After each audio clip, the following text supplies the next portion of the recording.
Good morning, good afternoon, good evening, ladies and gentlemen. No matter what time of day it is right now, wherever you are in the world, it's the right time for today's Kev Baker Show. Coming to you on Truth Frequency Radio, where silence is consent and where we give you protection from deception. Yes, indeed. And if you didn't know by now, I am Kev Baker, and I come to you from under the data dome of Smart City Glasgow. It's a whole lot more exciting than it truly is, ladies and gents. But we go all the way from America to Australia and just about every country in between, thanks to Chris and Cherie Geo, the brains and the beauty behind your number one network, Truth Frequency Radio, TFRlive.com. So a big shout out to everyone in the chat room, everyone on the website. Maybe you're listening to TFR over on TalkStream Live, Paranormal Radio app, Discord, so many different ways to listen. I'm just glad that you could all make it here for what is going to be an absolutely stellar end to the week. I was contacted not too long ago by somebody who we absolutely love here on the show, and it's been way, way, way too long since I've had him on to hang out with me, and his name is Ryan Gable. Now, for any of you out there who haven't heard of Ryan before, get ready, you're in for a very special treat. But Ryan is the host of his own show, The Secret Teachings, which you can find on Fringe FM. He's also wrote a number of books, including Food Philosophy, The Occult Arcana, and The Technological Elixir. And I urge you to check all of those out. He's one of the most knowledgeable people that I can think of when it comes to getting into the occult, the metaphysical, the woo, as we like to call it here. And I've often said, and I'll reiterate it again right now, because I want to be proven right in the future, that when we listen to a young Ryan Gable here today, keep in mind that I and others like Scott Lopez predict big, huge things from this man. We think he's going to become one of the OGs of this alternative research community, if he's not already done so. But trust me, this guy is right up there. I'm really, really looking forward to talking about something that might not seem the kind of topic we always talk about here on the Kev Baker Show. But we're going to use it as a springboard to get into stuff that really is more akin to your liking out there. We're going to be getting into the underbelly, the darker underbelly of the music industry today. But to do that, we're going to first visit one of my personal favourite pop stars. I had a crush on her back in the day. It is what it is. They knew what they were doing with that school uniform. It's all I'm going to say. Britney Spears, ladies and gents, and she has been in the news recently. So we're going to be talking about that tonight as well. You've got time to click the share button, get it out there on social media, get your friends over here, somewhere to chill out, and listen to the man himself. There he is. Ryan Gable, ladies and gentlemen. He's back. He's here on KBS and he is live. How you doing, bro? I'm doing great, Kev. It's good to be back on KBS. Been too long. It's been way, way, way too long. It's been very, very, very, it's been very difficult to actually do radio without speaking to you. I haven't heard your theories or your views on anything for about, 4 or 5 months. Dude, you know, in recent times, I've stopped even coming up with theories. You have no more theories left? I don't know if even the information that we're using to put our theories together with, I don't know how much of that has become tainted. So really, in recent times, you haven't missed too much because I've been keeping it kind of light. I've been trying to bring people back together as opposed to the division that I see all around us in alternative media. Been keeping it nice and woo, brother. Nice and woo. But that being said, long overdue to get back into the trenches and deal with some of the bigger topics. And just this week, we've had Charlie Robinson on. And last night, we had John Brisson. We had Billy Ray Valentine and Jimmy Jeans. And yeah, we were getting down. We were getting mucky. We were getting dirty in the political trenches, dude. So this is a great finish to the week, you know? Well, you know what? A lot of things that we talk about on KBS or on The Secret Teachings might be seen as political. You can take those political topics and depending on how you break them down, they can become parapolitical or abnormal political subjects. When you look deep enough, you look at the undercurrent or the underbelly, oftentimes you can find something that I would refer to as occult or esoteric or something that's more synchromystic. And I think sometimes even the mainstream media will present us with something that it isn't political and it isn't really parapolitical. It really is an open, I don't know if I'd say acknowledgement, but it's an open example of what really goes on behind the scenes, in this case, in the music industry, and the story of what's been happening in the news, at least, with Britney Spears in 2021 and in 2020. But just recently, she gave a testimony to a court in Los Angeles about her conservatorship. A lot of people didn't even know what a conservatorship was until maybe a month or two ago, right? And of course, you know, there's all kinds of theories about Britney Spears, but if we go back to 2008 when she had her so-called mental breakdown, you start to see these parallels between Britney Spears and others. I've been talking about Amanda Bynes, who's also under a conservatorship since 2013. But moving out of the pop industry and, TV stars, kid TV stars like Amanda Bynes, people like Kanye West. Kanye West, the same thing has happened to him in the last few years. He went to a place for emergency psychiatric care after he went on a rant against big technology companies and against the corrupt political system. He is rushed to psychiatric care. I think they took him to UCLA, where Dr. Jolyon West used to practice his experiments. I think you probably know a little bit about that. And then he comes out with what looked like the end of a lobotomy. He just totally brain dead. Just didn't seem like anybody was home. So what's happening to Britney Spears today and what's happened to her over the last 13 years might seem insignificant because why do we care? You know, blonde pop star, hundreds of millions of dollars, headlines in Vegas every night. Why does she have any bearing on our life? Well, I think Rose McGowan said it best. Did you see Rose McGowan on Tucker Carlson the other night? No, I did not, Ryan, no. I don't particularly like watching any kind of political news, but Tucker Carlson once in a while has a good show. And I listened to Rose McGowan on his show. I listened to like 5 minutes of the interview. And she said something, Kev, that you and I typically talk about on our shows. For those of you who don't know, Rose McGowan is a singer and actress, and she does other stuff. She's been an advocate for people that are basically stuck in the industry and are being treated like slaves, literally or figuratively. And she was saying that it matters to all of us because of the entertainment that these people are responsible for producing, both the singers and the people that set all of the music up in the industry. They're responsible for the entertainment that we consume. And I thought that was interesting because that's almost on a deep occult level, a very open acknowledgement of things that otherwise are reserved for late night radio or early morning radio.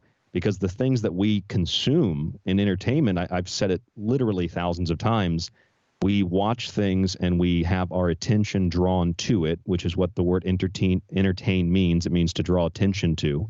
But we also pay for it, not only with our energy, but we pay for it with our currency, which is money. And those things, I believe, charge the sigils and the symbols and the ideas and the ideologies in the language, in the background, in the things that are in the video. And it basically acts as a gigantic magical ritual. And some of these songs, they just are so catchy, they get stuck in your head like an earworm. So I think that was an interesting point Rose McGowan made. And I think that this whole subject of Britney Spears is a lot more about the microcosm of the larger macrocosm that all of us are experiencing, but it also relates directly to the entertainment we consume. We should be concerned because people like Britney Spears are, if not directly, like literally, they are in essence a sex slave to the industry. They're at the very she minimum. Even compared her life in court to that akin to sex trafficking. And of course, I can remember vividly the meltdown, shaving the hair, everything, 2008, what you're talking about there. And Rose McGowan is somebody who in recent times has been very vocal about issues that, like you say, normally they don't get spoken about in the mainstream. And we often criticize these bigger stars, celebrities for having a platform and not using it for any good. I think Rose McGowan is one of these occasions where I have to take my hat off because she's probably opening a lot of eyes to things that normally they never look at this kind of stuff, you know. And when you were talking there, I wrote down Jordan Maxwell. He talks about where attention goes, energy flows. So yeah, absolutely, it's really good, if I can use that word, because the topic's kind of dark, but it's really good that we've got somebody shining some light on it, as opposed to the Ryan Gables and Kev Bakers of this world, right? Yeah, we need a break sometimes, Kev. Exactly. Even me and you. Yeah.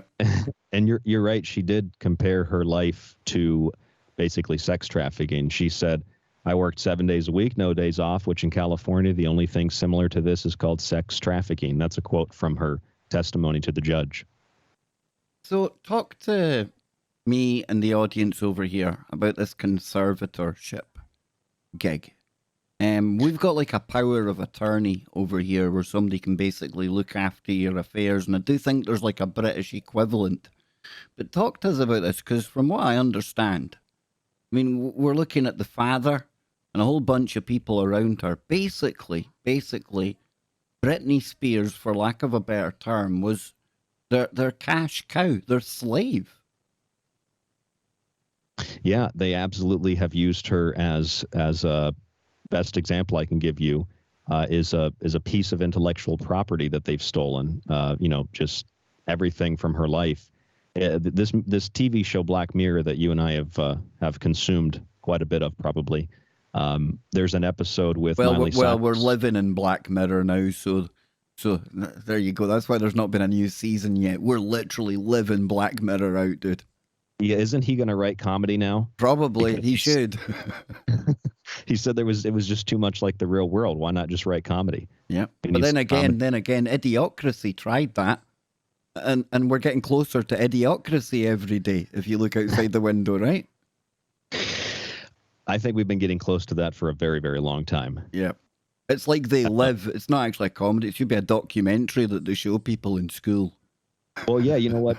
I don't want to diverge too much, but, I read this thing on the FDA's website where one of the top questions asked to the FDA, the Food and Drug Administration here in the United States, is, can I inject disinfectant into my body to prevent myself from getting sick? And I just thought, there's so much wrong with that question. It must encourage people like our good friend Jordan Sather with the antics he gets up to with his bleach and bending over and things, all right? He actually has his own question on the FDA website. If you go to frequently asked questions, the miracle mineral solutions, like in the top 10, people have asked. Will I look as squeaky clean and albino as Jordan Sather? Is that the question it asks? Come on. Can I inject or can I inject or inhale or drink miracle solution, whatever the hell it's called? Crazy, dude, isn't it? It's crazy. It's unbelievable. It is idiocracy. Yep. It is idiocracy, man. I'll tell you what. But we need President Camacho, right? Wasn't that his name, Camacho, the president? Dude, that was it, wasn't it? Yeah. And you know what? That guy, Terry Crews, right? Yeah, he got molested. You know that? Right. Did you know that? That's right. Yeah, I did remember that. That was all coming out around the time. They were all coming out. Hashtag Me Too. Even Terry Crews. It's funny. Me Too was a big movement. But when it comes to someone like Britney Spears, who said in her testimony that she was, when they took her to the psychiatric home for quote unquote care that cost her $60,000 a month, her psychiatrist put her on, or psychiatrist put her on lithium immediately. And she said they took the door off her room, and the people that monitored her would watch her 24 hours a day, watch her get naked, watch her put on her clothes. They told her that if she didn't do what they told her to do, she wouldn't be able to see her boyfriend or wouldn't be able to go out in public. She had to stay at this quote unquote rehab house that they had in California. It's funny. It's a trend because that same thing happened to Amanda Bynes. They claimed that she was having a breakdown. She said that somebody put a microchip in her head and it was making her say things and tweet things she didn't want to say or tweet. So they also took her to a quote unquote rehab house. And that's virtually the same thing that happened to Kanye West. Those are just three off the top of my head that are more topical. But I imagine that's a very common theme if you were to follow a lot of actresses and a lot of celebrities that are in the entertainment industry, music in particular. They have these little rehab facilities. I would otherwise call them, brainwashing facilities. They probably do a lot of really bizarre things there that are, it's a lot more than just watching somebody get naked and putting them on lithium. Who knows what goes on there. But I wanted to ask you, that episode of Black Mirror with Miley Cyrus, I'm sure you've seen that, Yeah. right? So in that episode, her aunt is basically a conservator. She's taking control of her affairs, kind of like a guardian. And they've got her locked into this contract till she's 25 years old. And she decides one day she's not going to take her medication. She starts thinking for herself. So they start videoing her without her knowledge. And then they eventually just take her entire pill stash of the pills she hasn't been taking, and they poison her. And then they tell the fans that she had an allergic reaction. They take her to a facility, and then they use an AI device to steal her intellectual property from her brain. Now, maybe they have that device. I thought that was more metaphoric. But when Miley Cyrus read the script to that, she gave an interview with Elle magazine, and she said that this is my life. I have to play this part. This is exactly what happened to me. And funny enough, she actually did go through a situation like that. I think it was 2014, 2015. She had emergency rush to the hospital, and they claimed that she had an allergic reaction to something, but maybe that was true, maybe it wasn't. It was just too eerily similar to what happened in that episode. And then I was thinking of you, Kev, because I rewatched that episode, and I remember she had said she wanted, just as an example of how the industry works, she said she was tired of playing Hannah Montana. Her dad, Billy Ray Cyrus, said that she's got all these handlers. They control everything about her. And then she does this episode of Black Mirror, and suddenly she's now putting on another wig as Ashley 2. And she was performing in Glasgow a couple of years ago. Remember that? Yes, I do remember she was over here, yes. So it's like I was thinking when I watched that episode again, it was almost like she made a deal with the industry to do an episode on what really goes on. And then in exchange, she was brought back into the industry to play this other alter ego named Ashley rather than Hannah. Now, that kind of ties in with a form of the lesser magic, I think they call it. And you'll be the one that can really talk knowledgeably to this. But revelation of the method. The way that you hear about them hiding things in plain sight. I was having a good conversation with a really good friend the other day, and she says, Kev, where does that really come from? Like where did that idea that they have to hide things in plain sight, where does that come from? And I couldn't satisfactorily answer that question. So I'm going to ask you, Ryan, where does that revelation of the method, what does that stem out of? I believe that it stems out of a couple of different places. I think, one, psychopaths, sociopaths like to tell you what they're going to do to you before they do it. And I think the main reason is because some people really do truly just get off on hurting other people. Yep.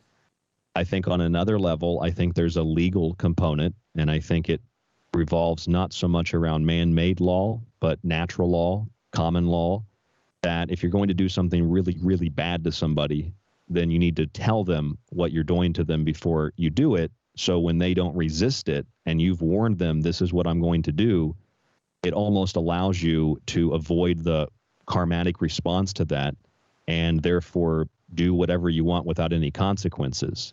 Those are my two thoughts on the reason that is. And plus, you know, if you coerce and manipulate people into doing something that otherwise is illegal, but they did it, you know, there might be an argument that people were under duress, but they still signed the form. They still checked the box that they accept. They still participated, whether it's a medical experiment or whatever the case might be. No, those are my thoughts anyway. No, I thank you for expanding on that, and I'd have to agree with you there, especially the bit about the kind of the natural law.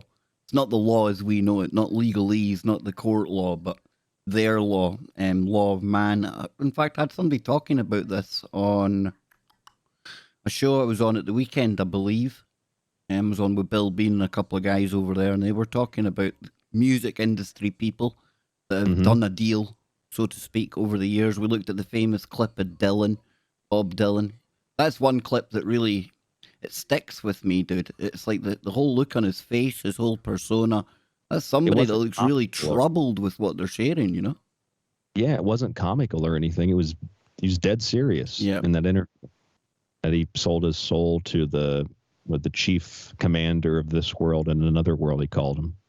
Yeah, that's the bizarre kind of lingo he puts on it.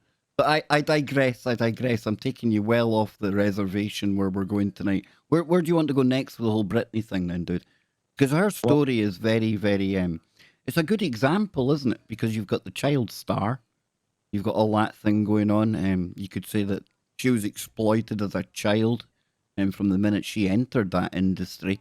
So I think she's a really good kind of case study. And what worries me is that she her is. story is probably a lot more common than most of us would be comfortable with.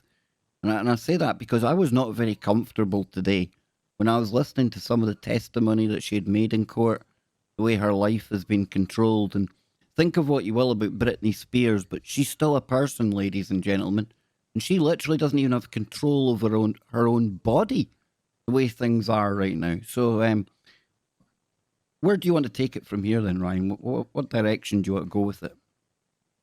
Well, I think that we have to define back to what you originally said, what a conservatorship is in relation to like a power of attorney.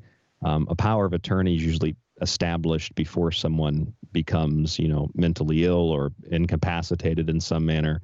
Conservatorship is usually after the fact. So in Britney's case, after she had her quote unquote meltdown in 2008, she was put under a conservatorship.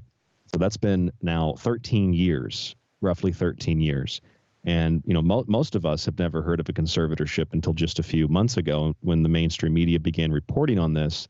Others that were very, very hardcore Britney supporters or Britney fans started a movement maybe like a year ago called Free Britney. Yep. And others have been using that for a while who really, really, knew what was going on with Britney Spears. But now with that testimony that you just mentioned, I read the whole thing and I have the audio of the presentation that she gave. I think it was like 20 something minutes long. Yep. And it not only does she sound coherent, I mean, she speaks very quickly, but she sounds very coherent in that what she says isn't just something that is uniquely an experience to Britney Spears. It's an experience that, one, is happening to probably, for every Britney Spears level celebrity, probably 100 or 1,000. I'm just giving you a random number, 100 or 1,000 other women in Hollywood and in similar entertainment-like businesses. And I would say that if you go beyond that, her story also is very similar to what is happening to all of us on a global scale. When you start to think of what a conservatorship is and how, in her case, and it's different in every case, most cases, even if the person has a conservator, the conservatee can still make decisions for themselves. In her case, her father and her other handlers, literally, as you said, they have control over her body. They have forced an IUD into her so she can't get pregnant. She has no control over her own finances. She's made hundreds of millions of dollars in Vegas over the last couple of years. She has no access to that. She can't determine what happens to that money.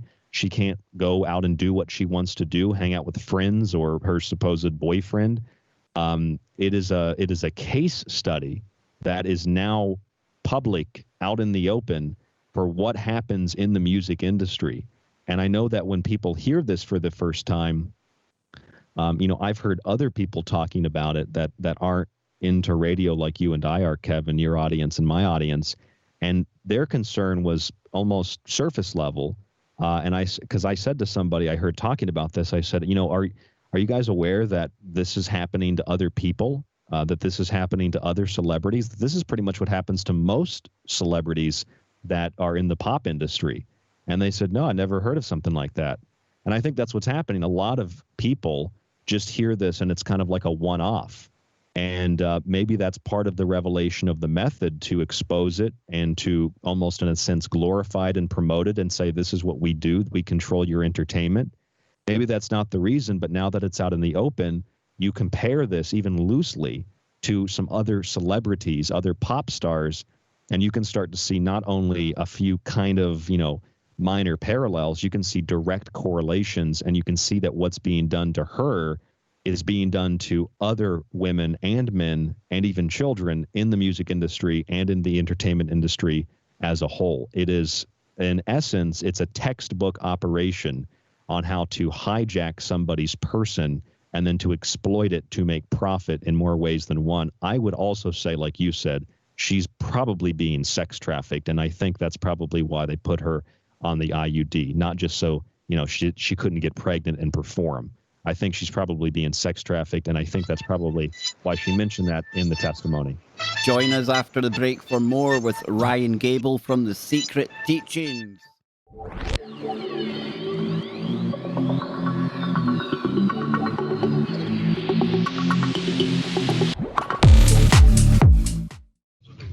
Ryan Gable is back where he belongs, ladies and gentlemen, right here on KBS. He is blowing my mind.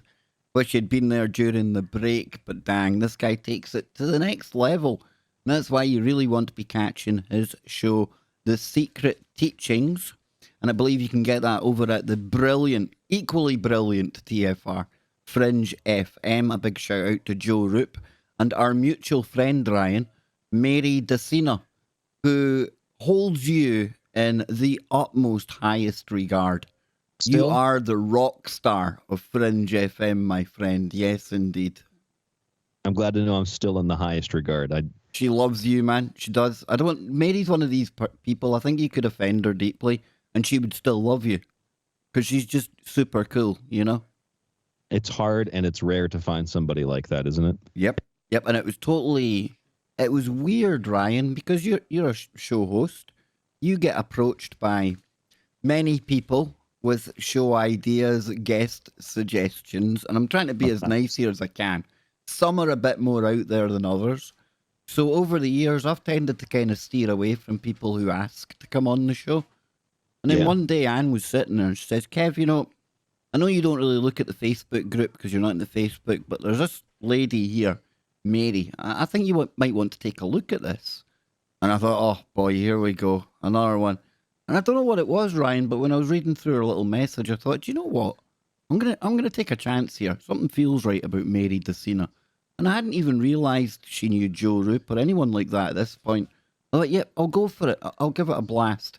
And then I come to find out she's good friends with Joe, good friends with your network, and loves you. And bro, she comes on once a month now, every full moon, and it is absolutely brilliant. So, yeah, she's been a breath of fresh air. She really has.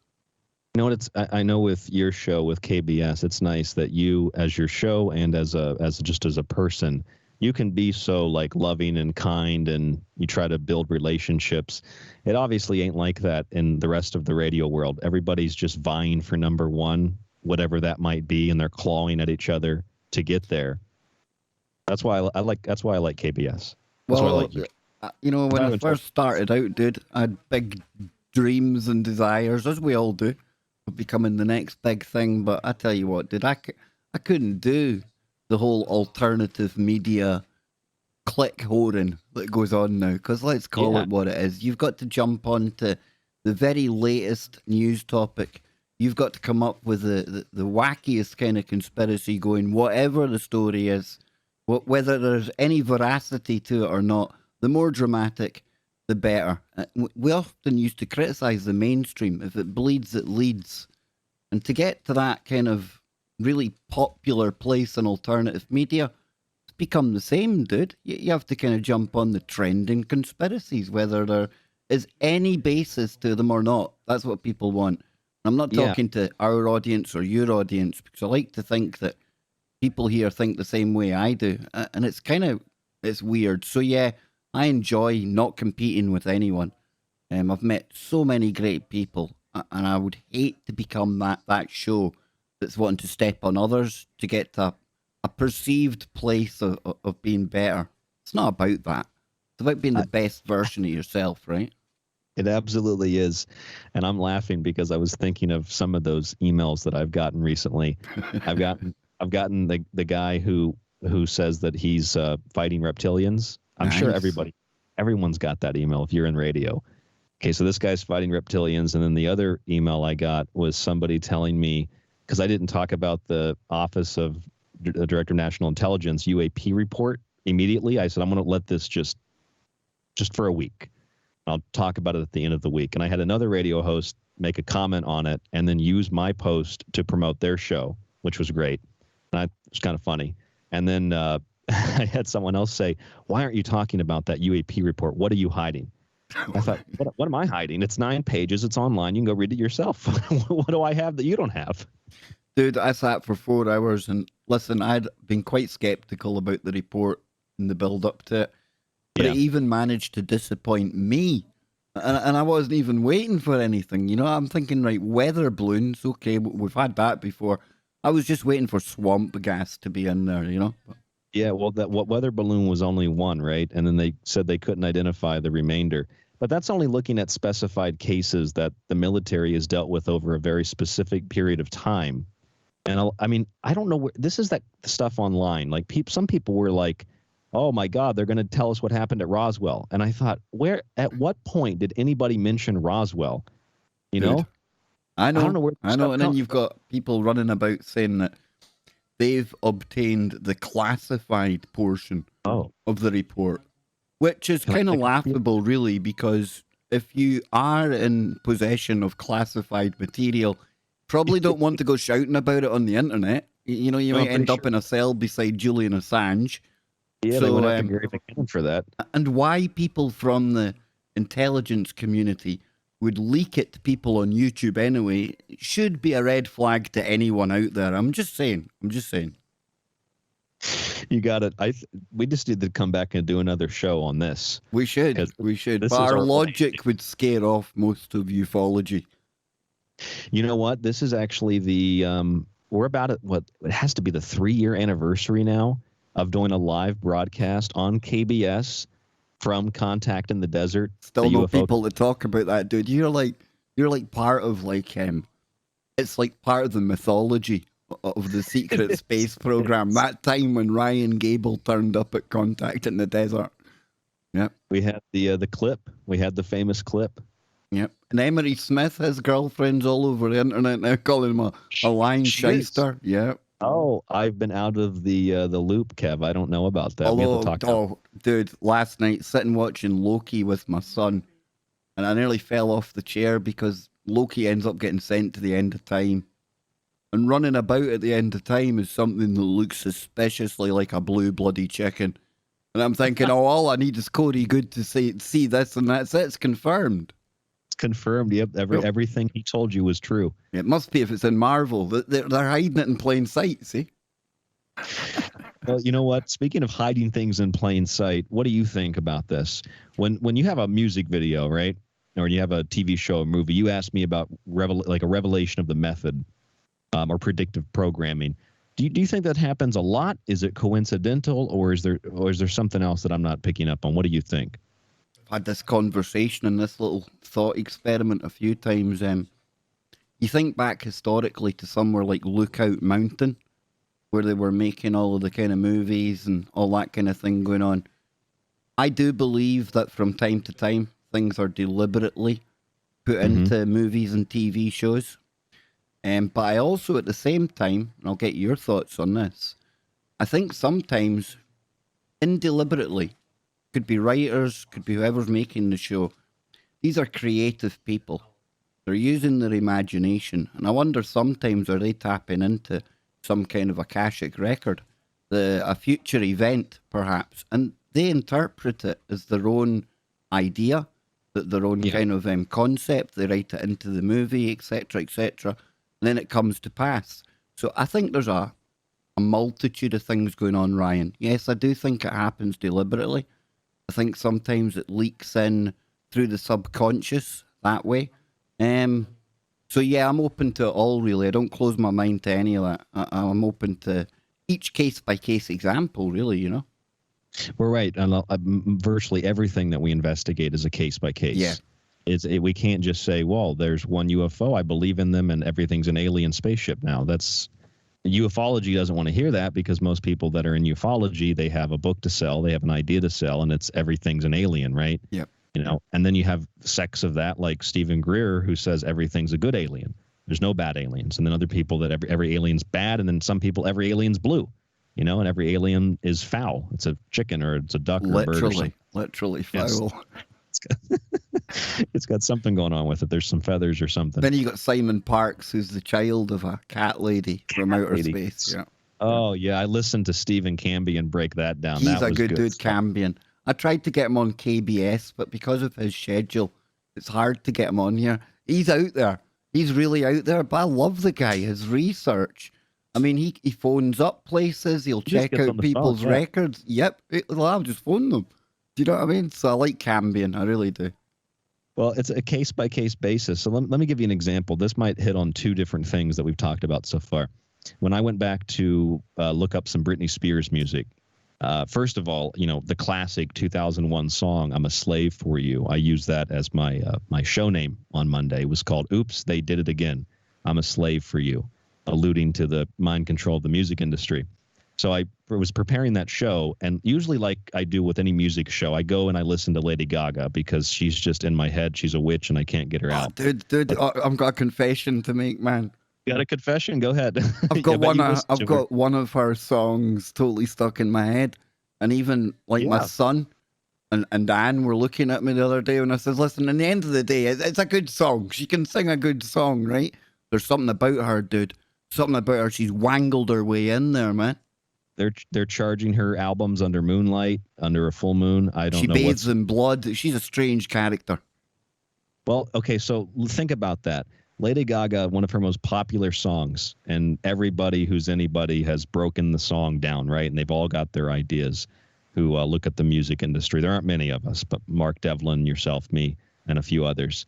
That song she did called Bad Romance. Do you know what that song's about? No, I know the song you're talking about, but I've not really broke it down. She is in that song. She's playing a piece of property, basically. She's a sex slave.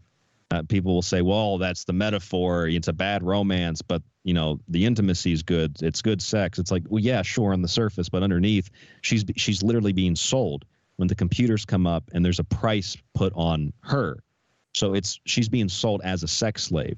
And my view is, from listening to this lady talk and to watching her music videos and just how she conducts herself, I don't know if you could say someone likes being a sex slave, but she definitely seems to be okay being an industry pawn.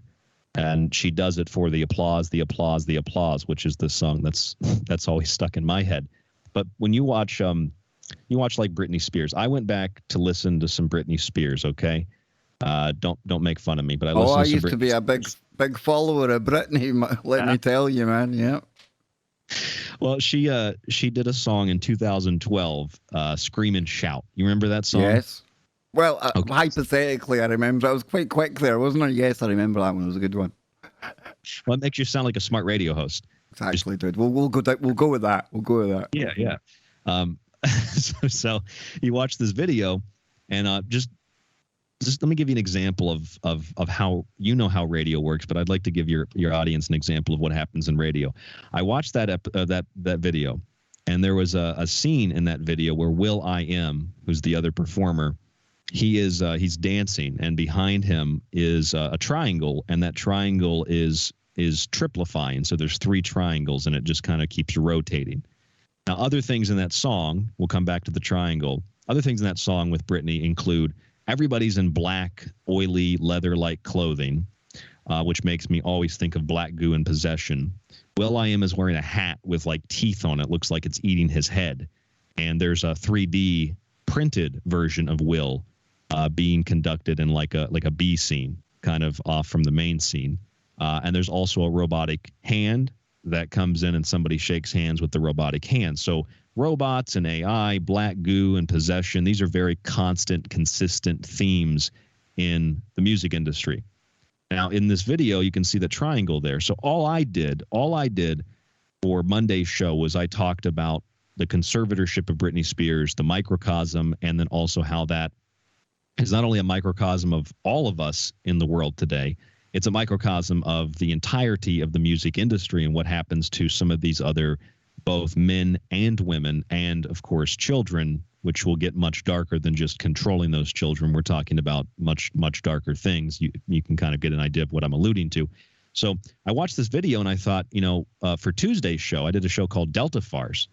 And if you look there, the triangle is Greek for Delta. And the triangle represents if you take the three sides of it with its numerical value, it represents the number 7, which is perfection. And 7 in Revelation precedes the apocalypse, the end of the world, the great unveiling. So I thought about that. And I thought, well, this song doesn't really have anything to do with that per se, but it does have the robotic arm, and it does have the oily black goo possessive force to it. So I thought maybe there's kind of a connection. And then it clicked with me. I thought, wait a minute. And we don't have to go far into this, Kev, but as we were talking about at break, the largest conspiracy in the world is a conspiracy of a bunch of elitists that want to depopulate the planet, and they want to sterilize the remainder of the population and merge those people with machines. And so I looked at those triangles and I thought, the Norse Volknot, you can look this up, Volknot is a symbol that represents rebirth, reincarnation, and fertility. And if you take one of the triangles out, it represents fertility. So you've got Delta as 7, ushering in the end of the world. And then you have Delta representing fertility. And then you have the Hebrew Delta, which is Daleth. And Daleth, the Hebrew letter, is essentially the number 7. So you get this correlation between the power of 4 and 3 to 7 ushering in the end of the world and this global conspiracy to depopulate the planet. And what is the global conspiracy operated by? A secret society, as we're told, and its logo is the triangle. Oh, dude. So what's going on here? Is this predictive programming? I don't know. And I don't really care to go into the details of what that Delta subject really is right now, tonight on KBS. But that's the kind of thing, if someone hears, well, there was a triangle in a Britney Spears video, she must be in on the whole thing. It's just a little bit too quick to jump to some rash conclusion. You got to look at everything on a case-by-case basis. But nevertheless, Delta and these common themes like the black and the oily substance and the monsters and things in the music industry, it's so common. It's not coincidental. My friend Mike D, who does the show with me sometimes, some listeners might know who Mike is. Mike always says, he's like, there's literally like 12 guys that write all this music. And if you look it up, there's like a handful of people that literally either they write the music or they literally create the music videos for like every major artist. So it's only a handful of people. And, if let's say you and myself and maybe Joe Roop from The Fringe and a few other people sat down, maybe Clyde Lewis, maybe grab Jordan Maxwell, we could come up with an incredibly symbolic, music video. We understand symbols and how the esoteric works.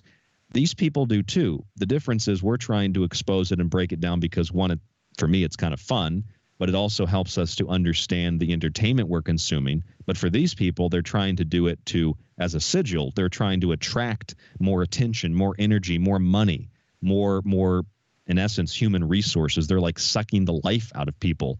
And to me, that's why this is an important topic, not just because it's Britney Spears' situation is a situation that all of us are in as a conservatorship, where we really don't have, and it's becoming more apparent, we don't have as much control over our finances and where we can go and how we can live our lives. You're going to own nothing, and you're going to love it. You're going to get your babies from the incubator farm, and you're going to love it. You're going to thank them, Ryan, when you've got nothing left to lose. You're going to phone up the World Economic Forum. You're going to say, oh, Klaus, oh, master of the universe, I am so happy owning nothing. Or at least that's the way they want it to play out, I've already sent my thank you card over to the WEF. Awesome. It's on the way. It's on the way. I like it. It's first class shipping. Good I wanted to make sure Klaus Schwab would get that. The World Economic Forum. Let's talk about that in relation to the music industry and fertility and reproduction. Britney Spears can't control her own reproduction, right? Well, think about this. The World Economic Forum says the next big threat to the world is a cyber attack, right? Yeah. And they said they did an exercise called Cyber Polygon. Yes. Right. Okay. And now in the last few months, we've seen the revelation of the SolarWinds hack in December of last year. Okay. That was infrastructure and information. After that, after the White House rolled back the executive order of the previous administration to stop foreign governments from accessing our power system and supplying supplies for it and having access to do things to it, we've had a couple of other hacks. have we not? We had the Colonial Pipeline, which was oil, gas, and transportation. We had another one called JBS, Global Meat Distributor. JBS is a big one. Meat, food. And every time the World Economic Forum says we're going to have a cyber attack, there's another cyber attack. And each one, the ransom keeps getting higher. It was $4.4 million for SolarWinds, and it was $11 million for JBS. And now the recent one, a company in Florida, and this affected grocery stores and daycare and kindergarten, 70-something million. And the hackers were like, yeah, we're willing to negotiate. Well, think about this. Why would we put, like the G7 summit said, and this all relates to the music industry, I think. The G7 summit, they said they want to put everything on nuclear power at a time when a single compromised password shut down the whole Colonial Pipeline, or at least that's the reason they justified shutting it down, because someone had breached the information. So why would we put everything online? Why would we connect everything to the Internet of Things? That kind of sounds like suicide. Okay, well, whatever the reason might be, just, that's your own opinion. But if you go and look at the word polygon, do you also know what polygon means, Kev? Have you ever broken that word down? No, many something. Poly, yes, and poly is many. But the original word, it's polygon is Latin. You take it from the original, I believe it's Greek, and it's polygoon or something like that. And it means to neuter. It means, so it relates to fertility again. So I find it interesting that the biggest threat in the world, other than Delta, is a cyber attack, and the cyber security exercise they ran, Polygon, is literally translated into neuter. So it's a cyber neutering. That is literally the translation of the word in Greek. And then, of course, Delta is also Greek. And what's that symbol of this global conspiracy? So you put that into the music industry, and what do you see all these you see this all the time in the music industry. What is that all about? I don't know, Kev. I'm just saying. Dude. See, this is why it's been way too long, man. Way too long. How can I even compete with a level of thinking like that? Dude, that's mind-blowing. It really is. But listen, I want to kind of circle back a little bit. And I was wondering if there's any examples of celebrities or pop stars today that you think are really in the midst, really in the depths of a Britney Spears type being controlled scenario. We've talked about Billie Eilish in the past. I don't know how much of her own songs that she writes. They say she does, but at the same time, I'm very open to her being used as a total tool, because I really don't see her coming up with all of the imagery and the iconography and all of the darkness that you see in her videos. I'm quite open to her being used as a pawn. But what's your thoughts? Well, you know how I feel about Billie Eilish. I did a big show years ago called The Abduction of Billie Eilish, and we've done several shows on Billie Eilish. People come to me for Billie Eilish content now. I don't know how I became that guy. I'm Kev Monster guy. You're Ryan Eilish guy. Yeah. Anybody needs to know about Loch Ness, you're the guy. Yeah. Billie Eilish, that's your domain. It's me. But yeah, we broke Billie Eilish down. Her name, it means literally in Sumerian, it translates to the first king of hell on high. So besides all that, and then the imagery in her music, she's interesting. We were talking about at break, because Britney Spears, when she started out in the late 90s, she signed her first contract at 15, and she was, obviously hypersexualized from that point onward. And as culture changed, sexualization became much more erotic and much more blatant. It wasn't just like a schoolgirl who looked older than she really was. Sexualization became a lot different. And so even in the early 2000s, if you just watch the video, I think she's 19 when she did the video, I'm a Slave for You. She looks like a totally different person. So I imagine they did all kinds of things to her, and she exercised and worked out, and they got her looking the way that they wanted her to look so they could sell her image, right, to a newer audience, a different audience as she got older. But Britney Spears was sexualized in that way. That's like what things used to be. And, people used to say, and this was only like maybe a decade and a half ago, and I'm old enough now, I'm 30, I can say people used to say. Yeah, it's great. Yeah, I got one with the old age. I got one that works for me. I like that. People used to say. So people used to say, like, this is disgusting. Why portray women in this way? This is wrong. What about women that are fat? What about women that are chunky? What about women that aren't that skinny? What about, what about women? What about men that don't look this way? Models and runway, people. So you think about that, and things are changing, but things are changing in a weird way. It's not like there was a transition period where now if you go into like a Target grocery store or a Target, department store, they'll have like normal size mannequin women and men. So they're not like super skinny. They're not like super large. They're just like normal people. And that's fine. Whatever. It doesn't bother me. Doesn't affect me. I don't really care. I think it's funny that companies will spend all this time and energy and money to placate people. And I think it's bizarre that if people are unable to buy a shirt because the mannequin isn't the same size as them, that's just whatever. It's not my problem. But I see that transition happening so quickly that then we come to Billie Eilish, and she's real young. She's really young. She was a minor when she also signed her first contract, and she had her first song. And Billie Eilish is like the total opposite now of what Britney Spears was. If Britney Spears was the end of the 20th century pop star, Billie Eilish is the introduction into the 21st century. She's the opposite of all those things. Now, she's shown her body before, like in that video reveal, which was weird. She came out of like black goo or water.